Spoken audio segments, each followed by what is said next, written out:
Yo, what's up guys? Kamusta kayo dyan? Muli naman tayo nagbabalik sa ating vlog.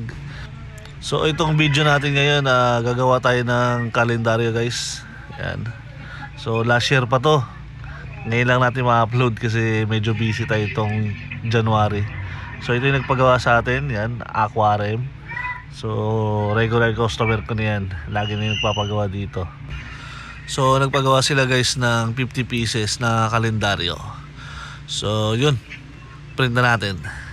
Let's go.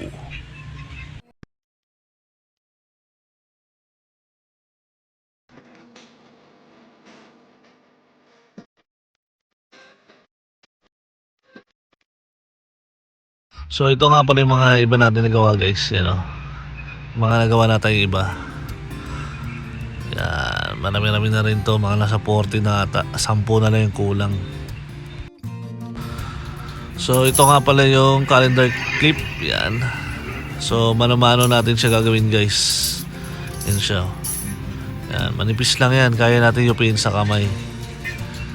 Yan. Para lang sa mga konti lang order, yan, pwede natin mano-manuhin.